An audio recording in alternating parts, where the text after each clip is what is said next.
Welcome to the virtual University of Illinois Fulbright workshop.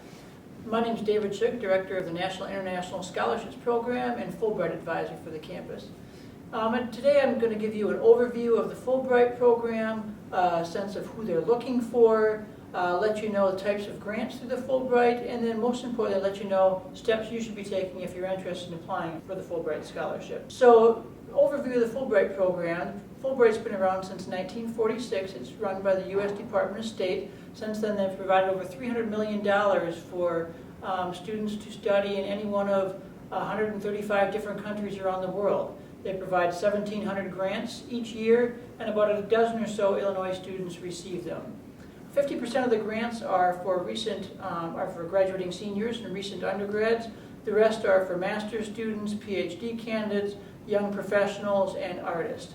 There are also a number of teaching assistants available in 60-plus countries where a student goes and teaches English for a year. Fulbright is generally for those who have not yet had extensive experience in a country. Outside of, if you studied abroad for a semester, a year, or military experience, that's fine. But most countries are not looking for somebody who's already spent 2-3 years in a country looking to return. The funding under a Fulbright provides round-trip airfare, room and board, research money, full or partial tuition depending on the country.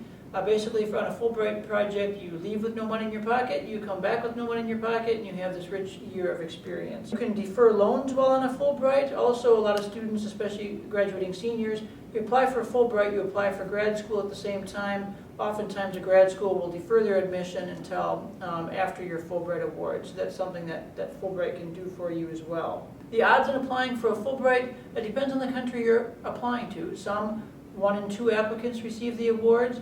In other cases, it can be a 1 in 20. These statistics are all on the Fulbright site for you to take a look at. So you apply for a year to 18 months in advance of your Fulbright, and then you take up the award between July and March of the following year, depending on the country, again, that you're applying to. So who are they looking for? Certainly they're looking for students who have academic or professional qualifications related to the proposal. That's the first criteria, but it's not just an academic scholarship either. They're also looking for how feasible is your project. Can it get done in 9 or 10 months in the country? Oftentimes students will outline some research that looks like it would take a fully tenured professor 3 or 4 years to do. That's a little bit too broad. Make sure that your project is something that can get done in the time allotted. You need to have language qualifications for the scholarship. It doesn't mean that that if you only speak English that you can only go to New Zealand, Australia, Canada, or the UK. There's certainly a number of other countries that you can go to as long as your project is designed appropriately. That being said, there's some countries that certainly require you to have significant language experience to be applying for. So again, that's a country-by-country decision on how much language you need for a grant to that place. Fulbright is looking for students who are mature and motivated and have adaptability. They're looking for somebody who's going to get engaged and involved in the community that they're going to in a Fulbright, that they're not going to just spend all their time in the archives or in a university not meeting anybody else. They're basically looking for students who are working as ambassadors for the U.S. in conjunction with their actual Fulbright project. So of course they want students who know something about the host country that you're going to be at. Really they're looking for students who have a wide array of extracurricular and leadership activities, who are going to continue those activities and complete a feasible Fulbright project during their tenure overseas. Each country has their own specific, beyond language, their own specific qualifications they're looking for as well. So you'll want to take a look at the by-country summaries as far as what each country is looking for, and make sure that you fit the profile of the certain country that you're interested in applying to. Students often ask about the GPA of scholarship Fulbright winners. Generally, Fulbright recipients have had a 3.5 to 4.0 GPA. We've also had recipients with as low as a 3.1 GPA. Certainly, there's other factors that go into that, but that's generally the range that most of our competitive applicants are applying for. So I've hinted at this. There's 2 different types of grants under the Fulbright. One is a full research award. This award can be used to conduct independent research. You can work with the faculty overseas. You can obtain a master's degree overseas. You can work with a professional artist in a studio. classes in music or art or any combination of these. Basically, it's a self-designed study abroad project. Why do you need to be in X country to do Y project? I'm just going to provide for you a list of some recent Illinois grants just to give you a flavor of the diversity of Fulbright proposals out there. Certainly, what are you thinking about? How do you want to spend your time overseas? It's going to be different than these, but it really is dream big and what do you want to do? Here's some examples of recent Illinois Fulbright recipients. We have a student who is studying buffalo milk production in Nepal. Another one looking at bullying in South Korea. We have a student who's conducting pituitary tumor research in Brazil. Another one who's going to Japan to study abroad students.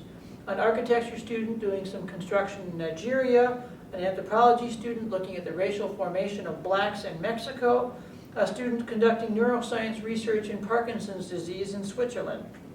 Multiple students have gone to the United Kingdom and taken master's courses paid for by the Fulbright. A student in Colombia looking at percussion techniques and exchanging compositions. A glass art student in Denmark who worked with a private studio there. A student obtaining a business degree in Australia. Chemistry research in Japan. Bird surveys in Peru. Master's courses in museum research in France. Community-based resource management in Senegal. Translation in Australia. Journalism interviews in Ukraine. Medical ethics in Syria, interracial relations in colonial Philippines, Croatian immigration to the EU, archival research all over the world, women singing in Greece, Vodan and tourism interaction in Benin, cinema studies in Korea, chemistry research in Germany, water purification in South Africa, the effects of the Berlin Wall on art history in Germany, water chemistry research in Japan, link between music and politics in Brazil, musical films in Turkey, nutrition in early 1900 Germany, and social responses to water issues in India. So again, a long litany. What is your project? What do you want to accomplish? It doesn't matter what your degree is in, what you're studying right now. It's possible to do something on a Fulbright overseas in your area. So the other type of grant is a teaching assistantship in English. Often these have no language or teaching experience required. You're a teacher's assistant in the classroom. You're teaching about 20 hours per week, helping out the actual teacher. You're the native English speaker presence in the classroom. You want to make sure that even though they're not requiring you to be a future educator, they do want to know that, or two things. One, that you're going to be a good teacher, so they're looking for, do you have some teaching capabilities? Have you done some tutoring, some mentoring, some coaching, some whatever? Have you been involved teaching people, instructing them somehow? The teaching assistantships can be at the university level, so you're actually teaching university students. They can be high school, they can be elementary school, depending on the country where you're going to. They want to know that you're going to be a good teacher. Secondly, they want to know, is this going to be useful for your career? So we have all sorts of non-education majors who've pursued Fulbright scholarships to teach English, but they have a good reason for why the international experience itself is going to be good for them. Why teaching in a classroom, even though they don't want to be a teacher, is going to be useful in their career. So I mentioned that teaching are usually 10, 15, 20 hours a week. Fulbright's also interested in how are you going to spend your time when you're not teaching. So this is a minor part of the grant, but a lot of students get caught up on, oh, they're looking for like some side project. What is my side project? Again, this is usually based on what activities have you been involved in at Illinois? What are you interested in? You're going to continue those things there. It can be language learning, it can be something else. I'll just go through briefly what some of our English teaching assistantships have done as side projects. A student teaching English in Norway was interested in looking at public libraries while she was there.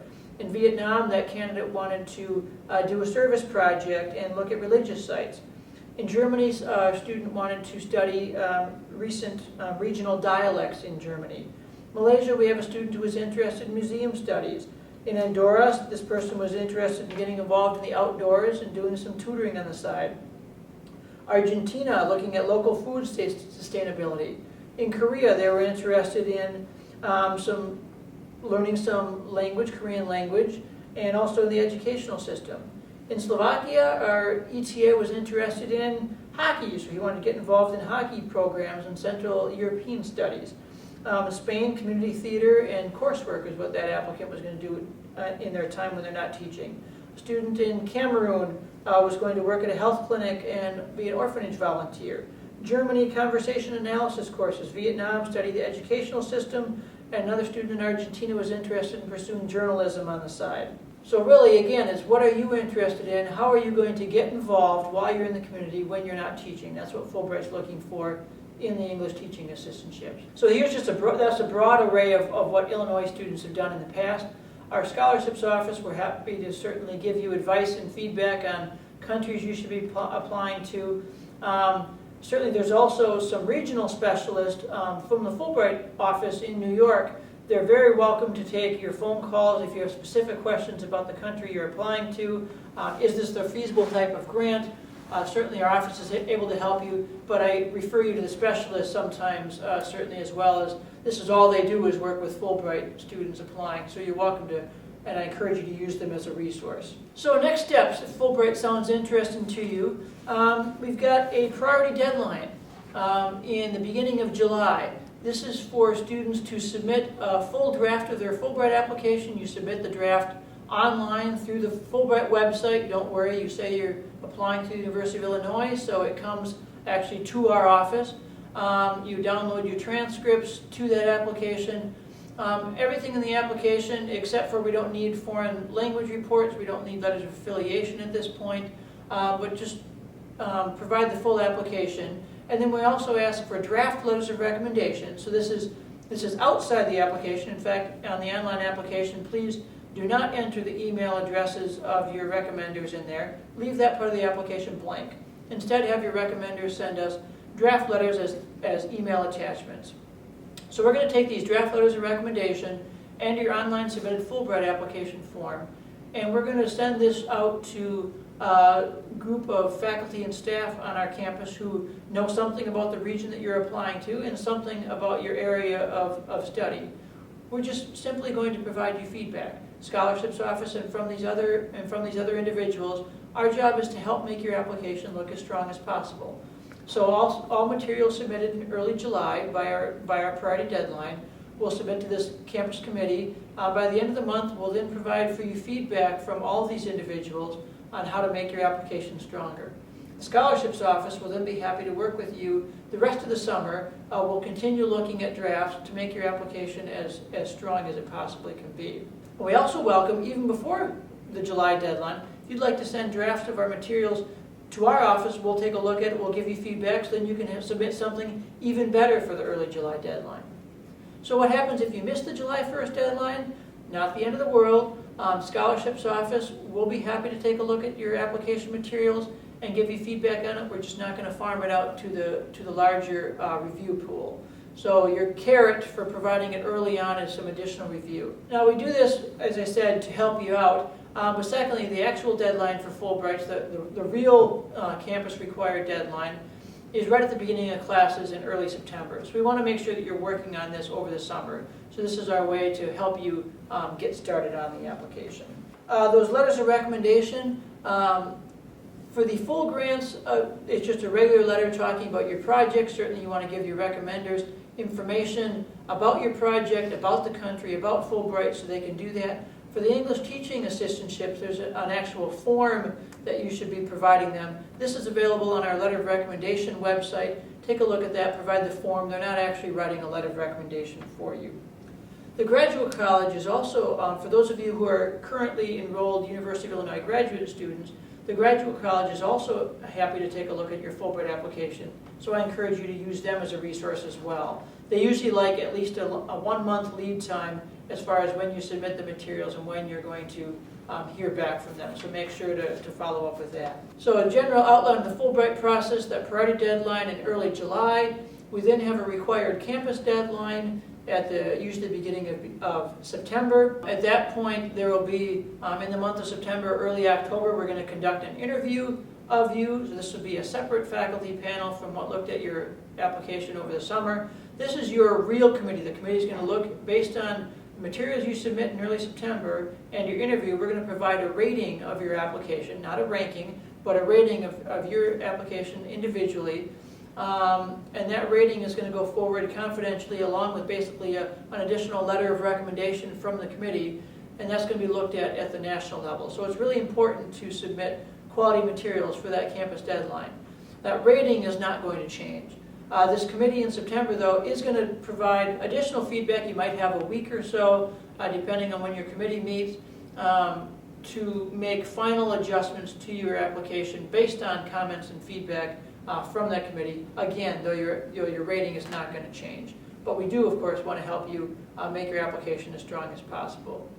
Then in October, we'll be sending your application on officially, after you make these last minute changes, we'll be sending it on officially to the office in New York, where they'll be farming it out to different panels around the country. They will then let you know by the beginning of February if you're a finalist in the Fulbright competition. Those students who are finalists will then have their applications forwarded to the actual country where you're interested in applying to. Those countries then make the final decision sometime between usually March and June on are you actually going to receive the scholarship, are you an alternate, or are you not getting the grant. So it's pretty much a year-long process. You start, get materials to us in July, and by the next February, am I still in the competition? And then by July the next year, did I actually receive the grant? Do I get to go? We have some application tips for you. These are located on our website. A couple of them I'm going to highlight. I want to make sure you take a look at those. But one is make sure that you keep your discipline jargon out of your Fulbright application. Most reviewers are not going to be from your discipline, so you need to be speaking to an outside audience from University of Illinois, of course, as well. They're not going to know what an RSO is. They're not going to know the jargon in whatever field you're in either. So pretend you're writing this to somebody who's really smart, who knows absolutely nothing about the University of Illinois and nothing about your field of interest, and that will keep you on the right track. You need to get started early on this application.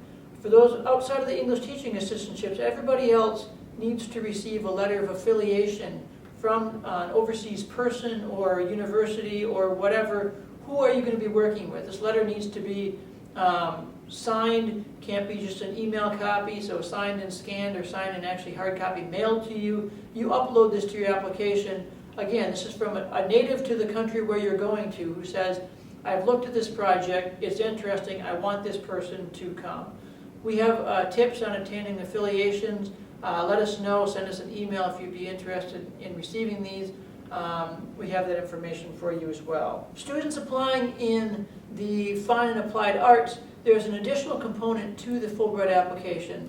They're looking for supplementary materials, usually a CD or video of your work or writing samples of your creativity.